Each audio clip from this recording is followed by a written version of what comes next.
1 Yada Yahowah. Beyth, in the family. 1. Babel, confusion. Corrupting by commingling.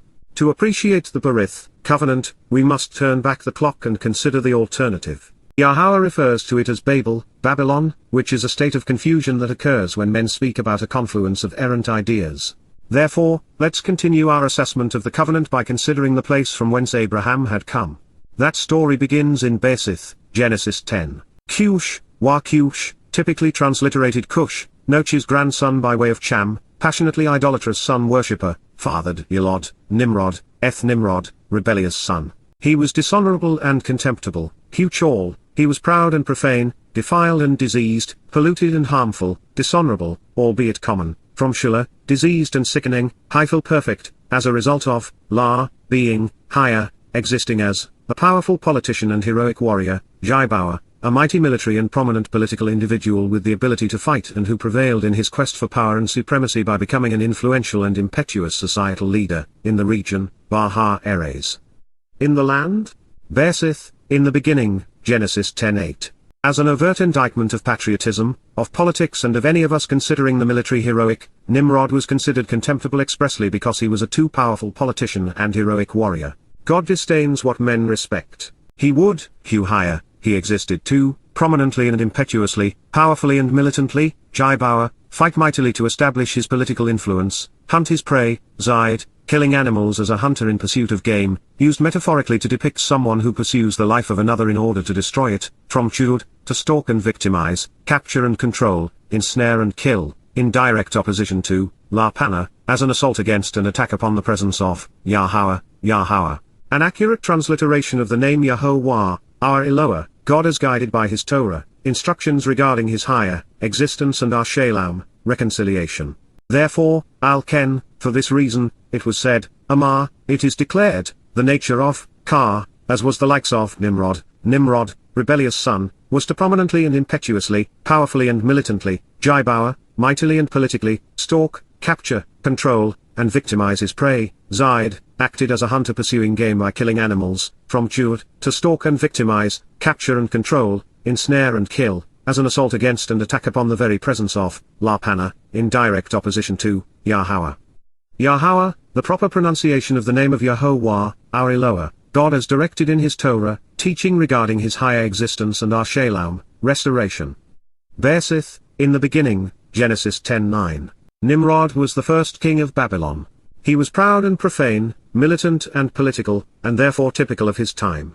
By comparison to Noach, one preserved life, and the other pursued and destroyed it. One serves as a dependable guide to heaven, the other to hell. 3 According to the Babylonian religion, during the vernal equinox while Nimrod was out hunting, he was mauled and killed by a wild boar. His queen, Astarte, wept for 40 days, taking just enough time away from her sobbing to become impregnated by Bel, the Lord, via one of the sun's rays. 9 months later, she became the Queen of Heaven and the Mother of God as the Virgin with child, when Tammuz, the son of the sun, was born on the winter solstice, then December 25th.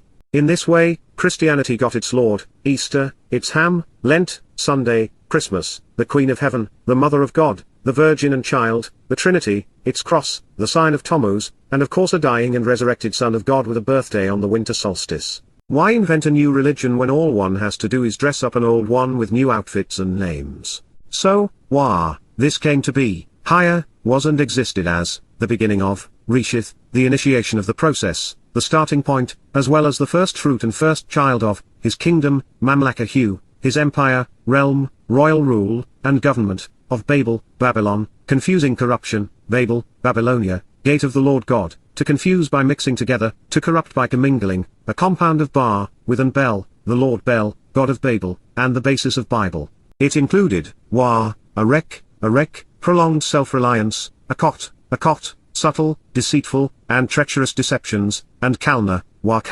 ignominious, shameful, and lowly, in the land, Baha Eres, in the realm, of Shinar, Sumer which became Babylonia, in Mesopotamia along the shores of the Tigris and Euphrates rivers. Beyth, in the beginning, Genesis 10:10. From Yahowah's perspective, Babel epitomizes everything which is wrong with man. More than for anything, he wants us to come out of Babel, the confusing and confounding mixing together of religious ideas. He does not want us to live our lives bar Bel, with the Lord. We ought not ever attribute a Bible to him. From that territory, Min ha Eres ha Hu, from that realm or region, he went out to, Yatsa, went forth and came upon, Ashur, Assyria, named in honor of the god, Ashur, the great lord of the Assyrian pantheon, meaning gracious, a warrior and conqueror, who was depicted using the sun's power to destroy. He built, Wa-Banar, then he established, Nineveh, refuge of the fleeing Ninus, the rebellious sun, Nimrod, Rakoboth, the open way and broad path, and Kelah, Kelah, finished, to perish unable to prevail even though physically strong. Beyth, in the beginning, Genesis 10:11. Ashur was depicted with eagle wings and arrows, set into the center of a solar disk.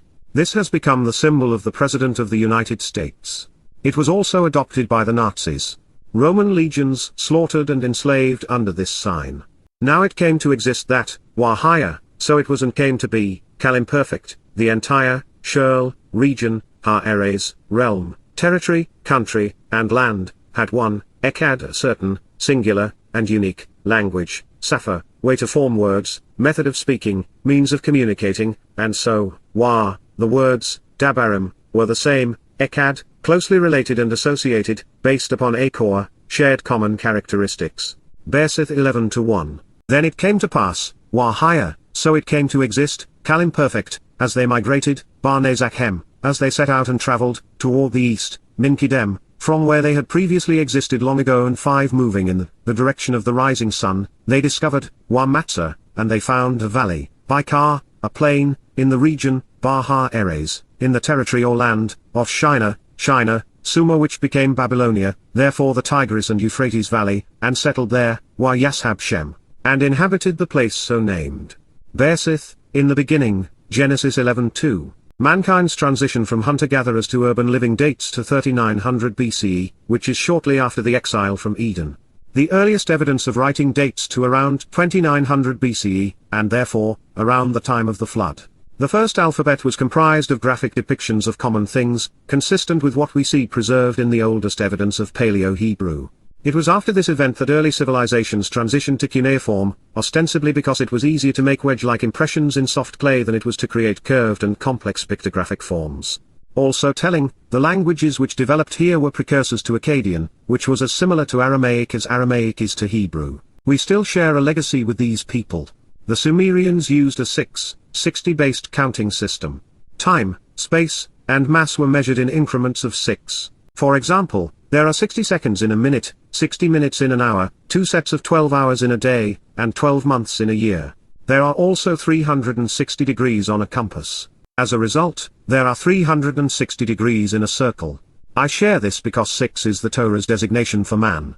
And this is not only where men would impose their will over other men, it is the place Abraham left en route to the promised land. And they said, Wah, they expressed in words, vowing, each individual, each person, to, his immoral countryman, Hu, his loudmouthed and 6 evil public speakers with troubling social, geographic, racial, and religious pontifications, even his harmful neighbors and wicked fellow citizens, written identically to Ra, evil, no good, immoral, improper, troubling, and harmful. Come, I implore you to pay attention to me, choosing to do what I want done because I want you to allow me to influence you. All while you ascribe excellence and greatness to me, thereby responding by choosing to praise whatever I believe is worthy of worship. Shab, I want you to do as I dictate. Kal, literally, imperative, second-person volition such that the person being influenced agrees. Paragogic he, a euphonic honorific directed at the desire of the speaker. Cohortative, first-person volition such that this is the will of the nation. I want us to make, Laban, an expression of my will. Let us become spotless and morally pure by consistently whitewashing everything, using the sun to bake. Kalimperfect cohortative, sun-dried and whitewashed bricks as writing tablets. Labina, mud blocks used in construction or writing hardened by exposure to the sun. From Laban, white. Then I want to continually ignite an offering for the fiery serpent, Seraph. I want to consume it, setting it ablaze in fire as a sacrifice to the snake, the venomous viper who is a majestic 6-winged spiritual being comprised of light. Kalimperfect cohortative, literal interpretation, ongoing consequence, expressing the will of the speaker, so as to approach the place of the serpent's radiant light, La Sarapha. With regard to and concerning coming near the great conflagration of the venomous snake, and its blazing funeral pyre. And so, the whitewashed and sun-dried bricks and writing tablets, Labina, the white clay slabs used in construction and mud blocks used to memorialize something in writing, came to actually and continually 7b for them, Lahem, came to exist for them with ongoing implications, Kal imperfect, as stone, making them dense and rigid, La Eben, approaching the nature of rock, and thus impenetrable, and difficult to change. And the tar, Wah Shema, and the sticky, slimy, troublesome, and combustible black hydrocarbon, which could be used as an adhesive to bind, as viscous tar to trap, as a seal to waterproof, as asphalt to pave over, or as fuel to burn, for a while came to genuinely exist for them, Lahem, came to be for them for a limited period of time, Kal perfect, as an intoxicating and slimy, troublesome binding agent, La Choma, an initially malleable substance which hardens like cement that is used in construction as mortar, from Kema, partially fermented intoxicants which enrage and torment, and Shema, a coating which repels the life-giving, life-sustaining, and cleansing properties of water. Beyth, in the beginning, Genesis 11:3. You may recall from a previous chapter that we came to realize how Ra was defined by the direction and order of the letters from which it was comprised. As man's view of man, it epitomizes a perverse and destructive attitude that leads to depravity and wrongdoing. It conveys the wickedness, immorality, and evil of man, reflecting the human propensity to be harmful and troubling by corrupting. This unfortunate criminal behavior is injurious and disadvantageous, making mankind miserable while creating distressful and ruinous conditions which are not conducive to life. This is relevant because Ria, the word translated immoral countryman, is not only written identically to Ra, evil and injurious, wicked and wrong, troubling and harmful. Ra is the root of Ra. Therefore, when we consider the full array of attributes associated with Ria, Ra/man's perspective leads to loudmouthed and shouting public speakers thundering out a racial and religious message to the society as a whole, to fellow countrymen, which is wrong and corrupting, immoral and improper, and thus injurious to life. Yahowah had witnessed far too much of this. The people and leaders were like peas in a pod, as they are today.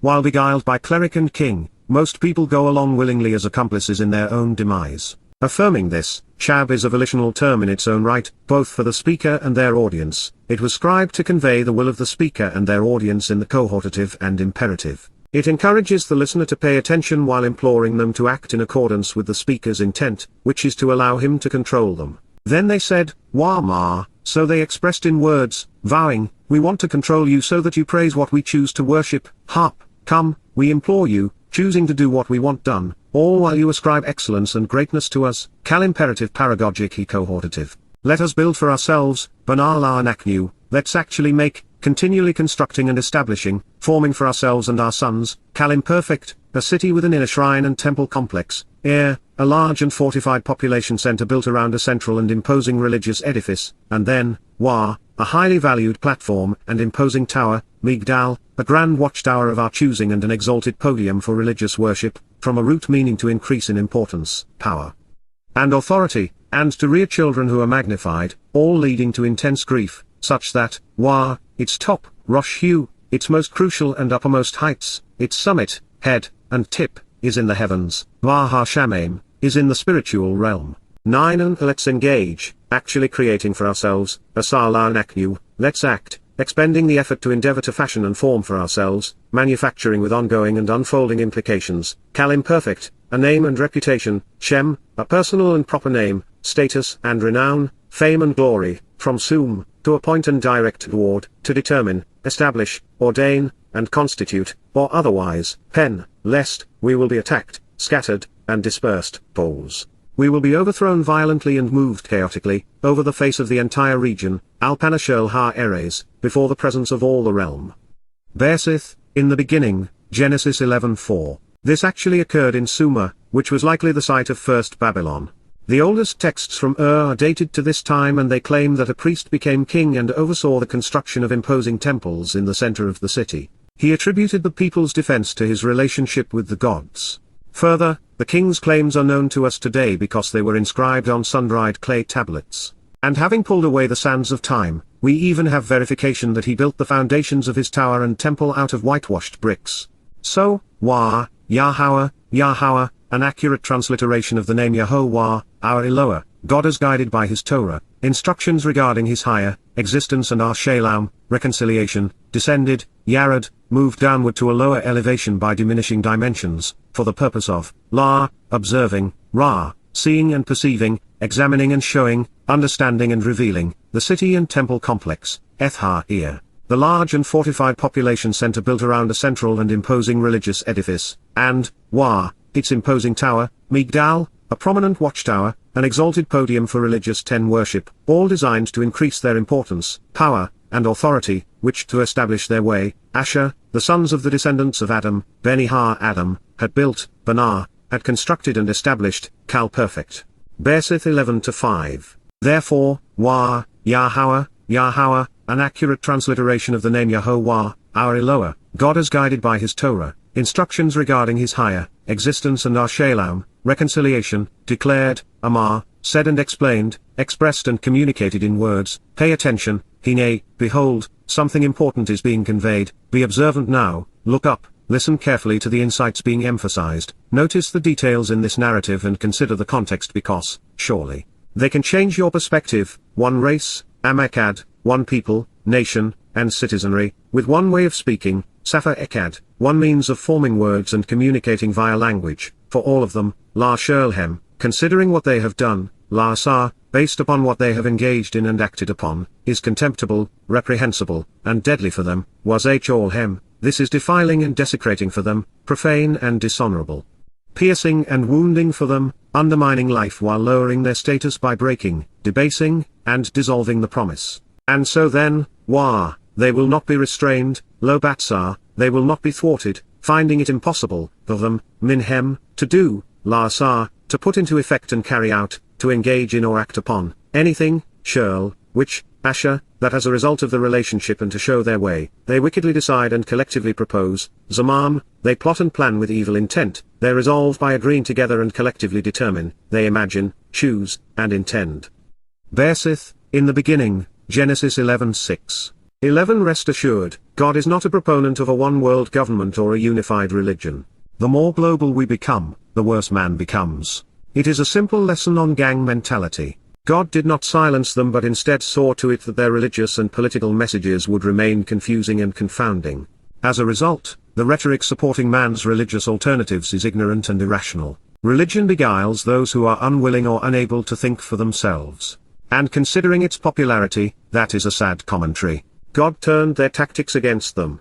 Come now, I implore you of your own free will, because I want you to pay attention to me and then to act, choosing to do what I would like done. Chab, of your own volition I'd like you to respect me, choosing to communicate your response, ascribing value to what I'm offering so that you allow me to influence you. Cal, genuinely, imperative, second-person volition which makes this our choice, paragogic he, a euphonic honorific directed at the desire of the speaker, cohortative, conveying the will and desire of the speaker. Let's choose to go down, temporarily diminishing an aspect of ourselves, Yared, descending by lowering ourselves, reducing our dimensions, Cal imperfect cohortative, because, wow, we want to confound, Bilal, we have decided to compromise and confuse, by mixing and mingling, Cal imperfect cohortative, their ability to communicate, Shem Safahem, their speech and the relative positioning of their language, so that, Asher, they will not listen to, Lo Shama, they will not hear the pronouncements of, Cal imperfect.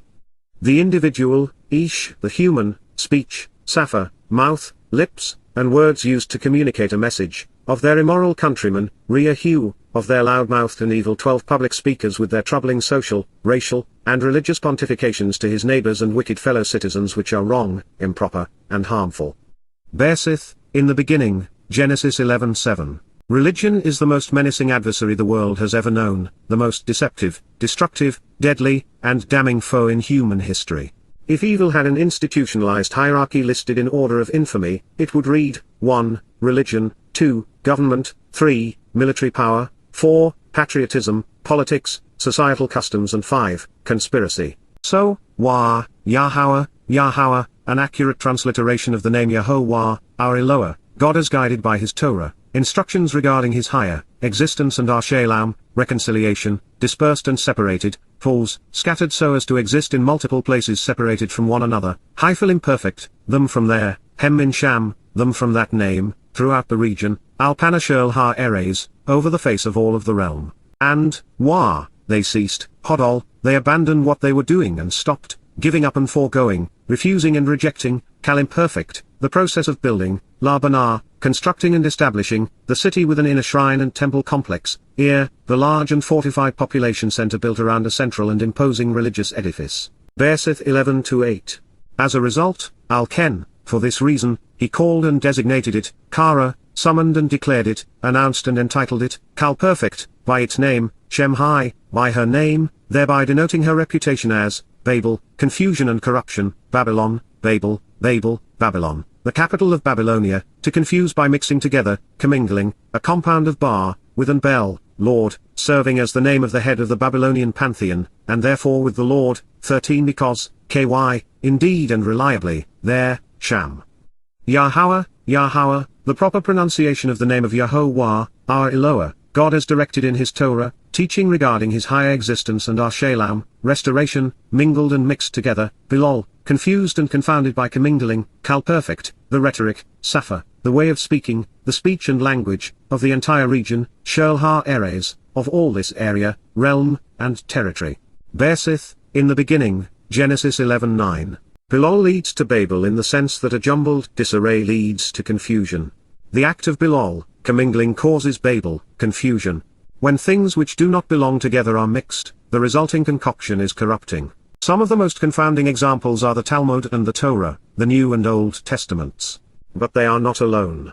Islam began as a blending of the pagan beliefs of the Yemenites and the Meccans. When that wore thin, Muhammad paid rabbis to recite their Babylonian Talmud, which he bastardized to make his Quran appear credible. But even then, the Quran is the epitome of a jumbled text, devoid of chronology and context. More recently, Mormonism is a blending together of Joseph Smith's hoax, the Book of Mormon, and Paul's charade, the Christian New Testament. As a result, a massive rearrangement of myths has managed to mislead 100 million fools. This is man's legacy, the product of Babel. Religion continues to be a concoction of regurgitated myths. And it is from such things that Yahweh is calling his people home. 14 This leads to the introduction of Abram, and the commencement of the covenant. We pick up the story with a synonym for Babel, while we are introduced to some unsavory characters in highly undesirable places.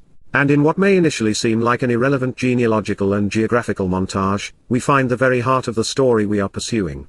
Terach would be Abraham's father. And, Terach, to choose God's way or man's, the living embodiment of the two messages of Towrah, proclaiming the joyous news of God's beneficial healing while rebuking man's fraudulent treachery and deceit, lived, Cheah, stayed alive, 70, Shibim, the satisfying promises of 7 years, Shinar, times of renewal, and he fathered, Yalod, impregnated his wife to conceive the descendants, Abram, Abram, father who lifts up, rises, and grows, father who enhances capabilities and status. Providing added aptitude, competency, and proficiency, father who increases dimensionality, taking to a higher place, from Ab and Rum, Nashor, Nashor, one who snores, and Haran, Haran, the high and mighty whose fortress is overthrown, pulled down, and destroyed. Beyth, in the beginning, Genesis 11:26. Terach's name suggests the potential for healing or rebuke, of the likes of Abram or Haran. One would choose the way of God and the other the way of man. While most, like Nashor, snore, falling asleep at the wrong moment, and miss the path to God, others will be like Haran, and promote a reliance on human superiority, only to be pulled off their high perch to be held accountable for the harm they have brought upon humanity. And so, this is the proper perspective, while then this is the oath and the curse, the promise of the covenant and the condemnation of Allah, on the account 15 told oath, of the written genealogical record regarding the descendants, the history, origins, and result of Terach, to choose God's way or man's, of the living embodiment of the two messages of Towrah, proclaiming the joyous news of God's beneficial healing while rebuking man's fraudulent treachery and deceit, Terach. To choose God's way or man's, Terach, fathered, Yalod, conceived the descendants Abram, Abram, father who lifts up, increases, rises, and grows, Nashor, Nashor, one who snores, and Haran, Haran, the high and mighty who is pulled down. And, Haran, fathered Yalod, Lot, one who is shrouded, blocking any association with the light. Beyth, in the beginning, Genesis 11:27. While Lot was Abram's nephew, they had nothing in common. Lot would never develop his uncle's character. He would not only choose to live in Sodom, but he would also carry its ill effects with him long after it was destroyed. So then, Haran, the high and mighty whose fortress is overthrown, pulled down, and destroyed, perished, mocked, died a mortal death, in the presence, Alpana, while facing and before the presence, of Terach, to choose God's way or man's, the living embodiment of the two messages of Towrah, proclaiming the joyous news of God's beneficial plan while rebuking man's fraudulent treachery and deceit, his father, Abhu, in the country, Var Eres, in the land, territory, region, and realm of his relatives with whom he identified politically, religiously, and culturally, moldeth hue, of the circumstances surrounding his birth with a focus on the contrarian customs and incompatible culture of the people who conceived him, and the antagonistic nature of those with whom he would show an affinity, of the foremost 16 oppositional aspects of his society and community. His civilization, from Mole, the principal characteristics of that which moves someone in the opposite direction and Yolod, to bear and bring forth a child, in Ur, Bar Ur, transliterated meaning enlightened, the capital of Sumer at the mouth of the Euphrates River, from Or, light, of the Kasdym, Babylonians, Kasdym, religious sages and astrologers, transliterated Chaldeans, a synonym for Babylon, from Kasdym, intellectuals and statesmen, religious prophets and fortune-tellers, priests and magicians, Kasa. To be lame and crippled by being stubborn and headstrong and Kasil, to stagger and stumble as a result of being self-willed. Beyth, in the beginning, Genesis 11:28. The entire region was confused, from Nineveh to It was all Babel. Thinking themselves enlightened, they were living in darkness. In this place, Satan, the adversary, was worshipped as God. If God ever proposed a prerequisite to the initial requirement of the covenant, understanding this pronouncement would serve in that role. It is a matter of life and death. Haran, the high and mighty, died in the presence of Terach, to choose God's way or man's, his father, in the land of his relatives with whom he identified politically, religiously, and culturally, whose contrarian customs and incompatible philosophy were antagonistic, moldeth hue, in Ur, enlightenment of the Kasdym, Babylonians, the religious sages and astrologers, fortune-tellers and priests who were self-willed, stubborn, and headstrong. Yahowah will use moldeth again in his initial declaration to Abram. For the patriarch of the covenant to live, God will ask him to walk away from its influence in 17 this place. And that is why I am thankful that moldeth has been defined in this context. So, he grasped hold of and took, Lakek, he, addressing Terach, selected and accepted, taking, Abram, father who lifts up and grows, father who enhances capabilities and status, providing added aptitude and competency, father who takes his children to a higher place, and Nashor, one who snores, along with their wives, Lahem Isha. The name of Abram's wife was, Shem Isha Abram, Sarai, noble woman, wife with status, leader, and branch, official offshoot, from Sarah, to contend and strive with, to engage and endure with, to struggle and wrestle with, to be empowered by and persist with, to exert oneself with and to persevere, as well as to be set free by an upright leader and liberated. The name of Nashor's wife was, Washem Isha Nashor, Milcah, queen, the daughter, Bath, female offspring, of Haran, Haran, the high and mighty whose fortress is overthrown, pulled down, and destroyed, the father of, Milcah, and father of, Yiska, the observant.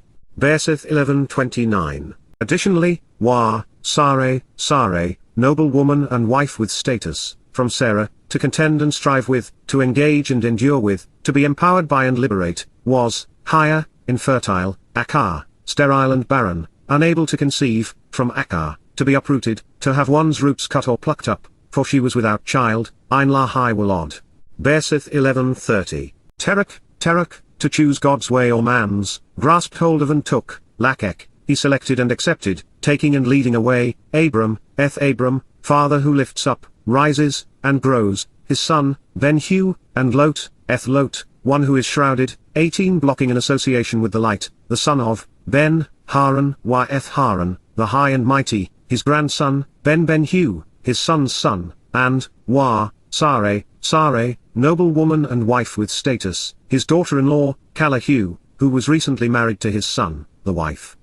Isha, of his son, Ben-Hu, Abram, father who lifts up. And they came out, Yatsar, they were brought out, with them, Ethem, accompanying them, from, Min, Ur, the light and direction of the morning star or sun, of the Kasdym, Babylonians, Kasdym, sages and astrologers, fortune-tellers and magicians of Babylon, the headstrong and self-willed who crippled the lame and caused the stubborn to stagger and stumble, to walk, Laholak, to approach by walking, to the land, Eres, to the realm and region, of Canaan, the lowly and subdued, from Cana, to be brought down because of a pretentious attitude and Conon, to subjugate others as merchants and traders who barter. But they only came as far as Wabo-ad, and they arrived and did not go beyond Charan, diseased by the sun, to taunt and jeopardize through blasphemy, and they settled there. Yashab-shem, they established their dwelling place there, settling upon that name.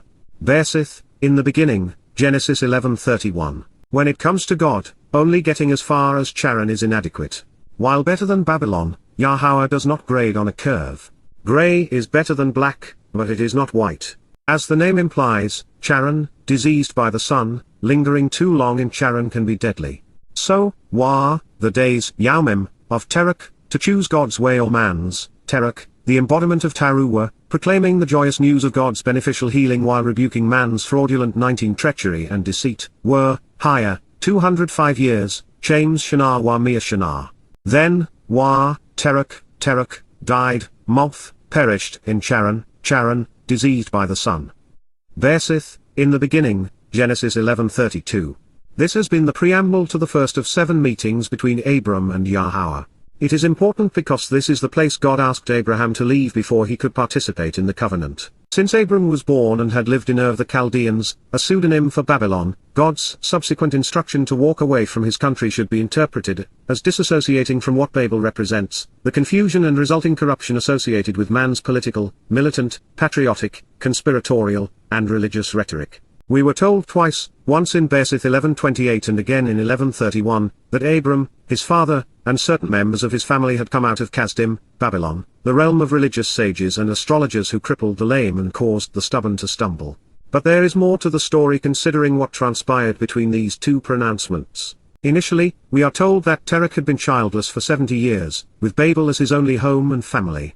His firstborn was Abram, a child who would grow up to become symbolic of the first family. He was named in honor of his mission, Father who uplifts.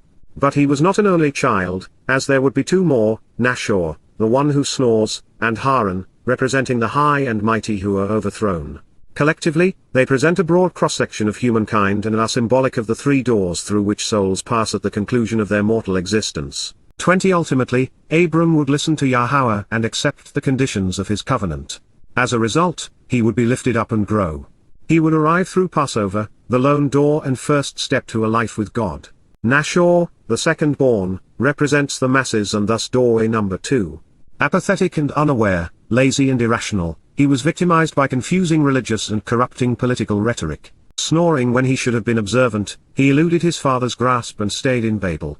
He had the life he sought, especially with a wife called Queen. She was Babylonian royalty. As for Nashor, he is never mentioned again. He would simply cease to exist, as is the fate with all those infected with the Babylonian plague of death, the perverted rhetoric of religion and politics.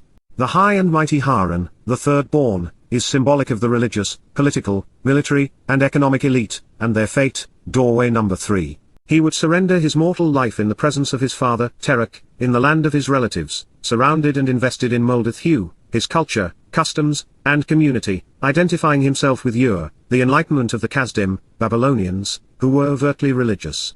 By stating his fate this way, 2 things become evident. By juxtaposing these things, Yahowah has defined Moldeth as Kasdym, a religious family, those who relate to sages and astrologers, fortune-tellers and magicians, in addition to the Ur, enlightened who are directed by the morning star and rising sun, those who cripple the lame and cause the stubborn to stumble. Collectively, religious conservatives and political liberals created the cultures, customs, and communities in which the plague of death has festered and grown. Haran, the high and mighty, would be overthrown and brought down by God in judgment, and as a result, he would spend an eternity with his fellow Babelers. 21 It is also interesting to note that Haran fathered Lot, who would choose to live in Sodom. Lot's judgment was so compromised, he had to be begged to leave town. Lot's wife so longed for the life she had lived in Sodom, she could not just walk away. Lot's inebriation caused him to engage in incest. Yes, indeed, children have a tendency to follow in their father's footsteps. And lest we forget, Haran also had a daughter, one named Milcah, Queen, who married his brother, Nashor, the one who snored. She, in all likelihood, is the reason Nashor remained behind. His third child and second daughter, Yiscah, was observant, which would have been a good thing if it were not for the fact that she remained a student of Babel. When Yahowah mentions that Sarai was infertile, it was not to tell us that she and her husband were childless. It was to reinforce the fact that man's way, the way of Babel, is sterile and barren, unable to conceive or uphold life. Once Sarah and Abraham were in the covenant, they would enjoy conceiving life as Yahowah intended. Since this is of utmost importance, it should be underscored, Yahowah first met with and spoke to Abram in Charan, not Babel. After compromising mankind's language and dulling human rhetoric, seeing to it that their religious alternatives would be nothing more than a blending together of words and ideas to convey common notions, God had no interest in returning. He would meet Abram only after he had begun the process of dissociating from his country, its religious and political customs, and his father's home. This realization is breathtaking in its consequence because it suggests that Yahowah will meet those of us who have begun this process, introducing himself to us while providing initial directions. Just as God did not find Abram mired in the midst of Babel, he did not approach 22 Mos in Meraim. However, had God not reached out when and where he did, there would have been no covenant and no Torah. Their initial meeting was brief but to the point. They would not engage in a conversation or relationship for some time. There would be more meetings and steps along the way. What this all suggests, and to my mind confirms, is that God recognizes that he has deliberately put himself at a distinct disadvantage on earth as a result of the way he has chosen to engage relative to his covenant. If we were left entirely on our own devices, fewer than 1 in a million would pick up a copy of this Torah and find their Heavenly Father waiting for them therein. Yahowah reaches out to individuals he finds interesting and whom he suspects will be receptive to him, but only to those who have begun to question and then dissociate from societal influences, especially religious rituals and political customs. His set-apart spirit can then provide these people with enough instruction to help them continue to move in the right direction. Even then, the Ruach Kodesh does not leave her future children to fend for themselves. She continues to support their progress, guiding receptive men and women until the day comes when they decide of their own free will to engage in the covenant. And it is at that point that Yahowah is at his best. It is what the universe was conceived to encourage and enable.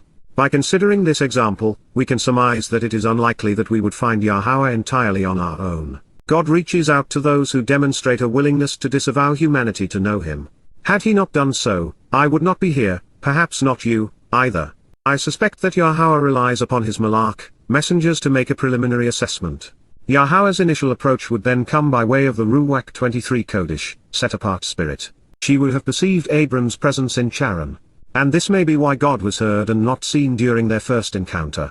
Unconstrained by time, God has the ability to know how we will respond even before we do. And yet, since that would take the enjoyment out of the early stages of a new relationship, it is more likely that, based upon his malach's assessments of an individual's life and attitude, there is merely a reasonable likelihood of success. This would be a little like dating before marriage.